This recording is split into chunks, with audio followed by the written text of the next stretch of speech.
Hi guys, it's me, Andrea. I will show you today something abstract. I'm working with a palette knife and modeling paste, and I'm creating some flowers. It's the easiest thing for me, you know. I really like to work with a palette knife and texture, and of course, I'm yeah, I'm not advanced, let's call it like that. But sorry, flowers are always working. They work. It's abstract. It's of course not photographic or so, but I really like that. So I started here, and I wanted to make a card, actually, birthday card. I started big on a big piece of watercolor paper, but I had in my mind, I will cut that down. Yeah, that was my plan. But, and what I forgot, you can see I work with a stencil here on the top and on the bottom. I forgot to video that, but I think we all know how to stencil with Modeling Paste, don't we? So, hallo ihr Lieben, ich habe heute hier wieder mit meinem Palettenmesser gearbeitet und habe mit Modellierpaste ein paar Blümchen gemacht. Das ist einfach das ist am einfachsten. Ich bin jetzt nicht so ein extrem geübter Palettenmalermeister, aber ich mache das ganz gerne und Blumen gehen eigentlich ganz gut. Und deswegen sind natürlich nicht fotografisch und real, aber soll sie auch nicht sein. Ich arbeite halt so gerne im abstrakten Bereich. Wie ihr seht, ich habe dann noch schabloniert im Hintergrund. Das habe ich leider vergessen aufzunehmen, zu filmen. Ich habe es vergessen zu filmen. Okay, und ich arbeite jetzt hier so mit meiner liebsten Technik. Sogenannte Distress, für mich ist das Distress-Technik. Ich packe halt Farbe drauf und packe sie auch wieder runter lasse ein bisschen trocknen und benutze einen Baby Wipe, um sie wieder ein wenig aufzunehmen. Und irgendwann höre ich dann auf, weil es mir gefällt. Also das kann man so oft machen, wie man mag. Und jetzt fange ich an, so ein bisschen noch so ein paar Marks drauf zu machen. Wie sagt man das eigentlich? Markmaking. So ein paar, ich mache da halt was drauf. Ich nehme so runde Sachen, so alte Klopapierrollen und solche Sachen und mache dann einfach meine Kreise. Das ist so eine kleine Plastikhülle hier. You know, I'm making in the background, working with my acrylic paint in a way I love it. I call it distress technique. You know, putting the paint on, leave it to dry a bit, and then take it off with a baby wipe again. You saw me doing that hundreds of times, I think. So, and I go on like that until I'm happy, you know. And it can be one layer, can be 20 layers. So, and I really like to do that. Every time the result is so different, you know. So, and some marks I'm making here with tools. I'm using white gesso and a bit of script stamping with white gesso. Everything on here is now with white gesso, even the stamping. And what I do now, I put white gesso onto the flowers that the next layer will cover it properly.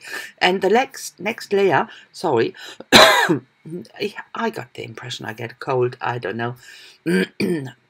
Fingers crossed that I'm not. I'm using Pebeo mixed media medium. It is a bit like pouring, not really, but it's a bit like that, you know. You have this basic layer, and then you have different media, 2 or 3, I think. You can put that into this basic medium, and that makes different texture, honeycomb texture or prisma, and I really like that. And I thought that might work fantastically on these flowers because of they're so dimensional with the modeling paste that stays in the flower. It's perfect.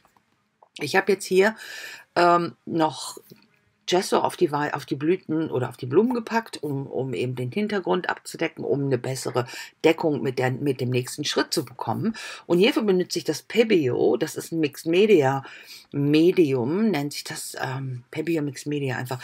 Das hat jetzt hier, das ist der Basic, ja, damit arbeitest du im Prinzip eine Schicht, benutzt du davon und die nächsten Schichten, dann nimmt man dann die verschiedenen Medien, die in dieser Flüssigkeit sich verändern. Da gibt es dann das Honeycomb. Was ist denn nochmal Honeycomb?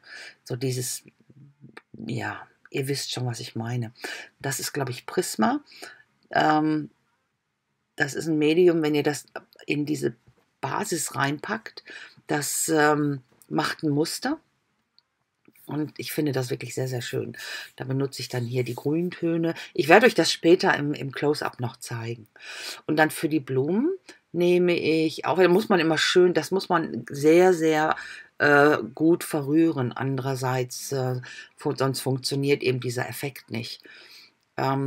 Ihr seht ja hier schon, dass sich das so ausbreitet und in verschiedene Muster halt auch ausbreitet. Das sieht, zum Schluss sieht es sehr, sehr schön aus. Ihr werdet sehen.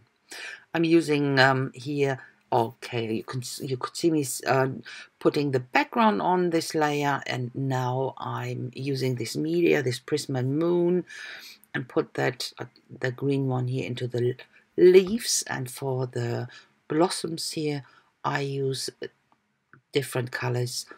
I can't really tell you what's Prisma and what's Moon. I don't know, but I really like the effect. I love to work with this medium. It's not easy because it takes ages to dry, you know, and I'm not really the most patient person, so but you have to be. It can take up to 2 days to 5 days, from 2 to 5 days, so ja, it depends on how thick you put it on. You pour it on, ja. Ich habe jetzt hier, wie gesagt, mit dem Medium arbeite ich sehr gerne, aber wie ich gerade schon gesagt habe, das braucht extrem lange, bis es trocknet. Deswegen, das kommt natürlich immer darauf an, wie dick das drauf geschüttet ist.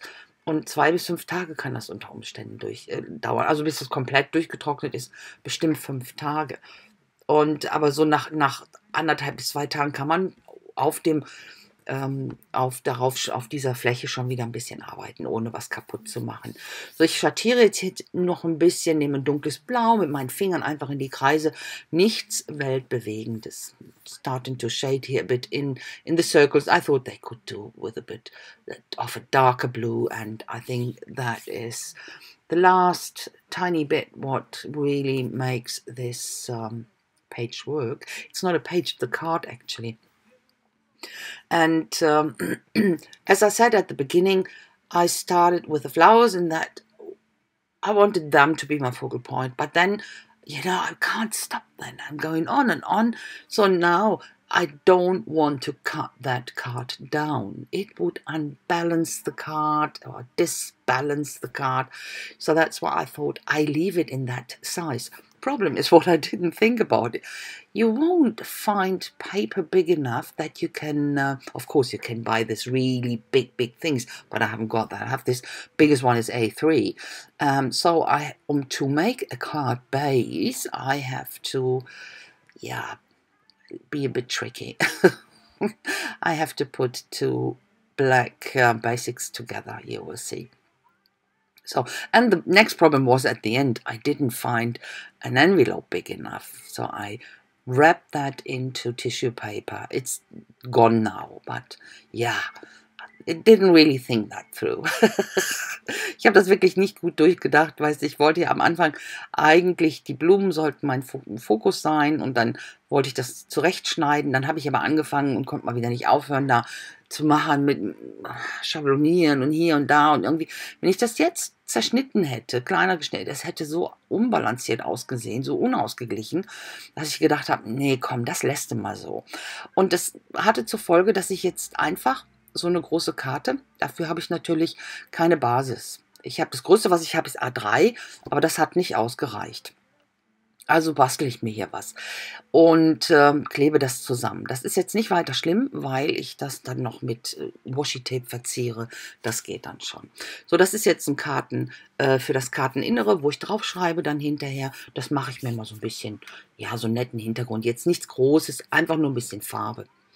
You know, that's the inside where I will write on and always put a bit of color on it. I'm not fuzzing around with that inside thing, but a bit of color is always nice. You know, and on that where I glued that card base together, I will use some washi tape to make it look nicer. Yeah, it works actually. Of course, yeah. Oh, come on. It's a handmade card, and I always think you should see that it's handmade, you know. Okay, so I glue the ends a bit that it's not coming off. And of course, what I wanted this really raised areas to be more visible, and that's why I use here the Postkern go over it. Ich habe dann hier, ihr habt ja gesehen, das Washi-Tape drüber, das habe ich ein bisschen geklebt an den Kanten, damit es auch klebt, weil ihr wisst selbst, Washi-Tape löst sich gerne ab. Und dann habe ich mir gedacht, ich wollte diese Spitzen oder diese Kanten, die so hoch stehen, die wollte ich noch ein bisschen herausarbeiten, um auch die Form der Blume herauszuarbeiten und bin dann da über die Ränder, über die Kanten mit einem schwarzen Postka drüber und ich denke mir, das tut dem Ganzen ganz gut. Und das war's dann schon. Ihr werdet das Close-Up jetzt sehen. Und ich sage schon mal ganz, ganz herzlichen Dank fürs Schauen. Ich hoffe, es hat euch gefallen. Und wenn dem so ist, dann lasst mir doch bitte einen Daumen hoch da. Das wäre super schön. Und auch einen Kommentar würde ich mich sehr, sehr drüber freuen. Und ich hoffe, ich sehe euch ganz, ganz bald wieder mit meinem nächsten Projekt. Und bis dahin wünsche ich euch eine ganz tolle Zeit. Und sage Tschüssi. So guys, this is the close-up and I hope you like that little project, and if so, please don't forget to leave me a thumbs up, and a comment would be absolutely fantastic and so much appreciated. I say thank you again, and I hope I will see you soon with my next project, and until then I wish you a fantastic time. Bye bye guys.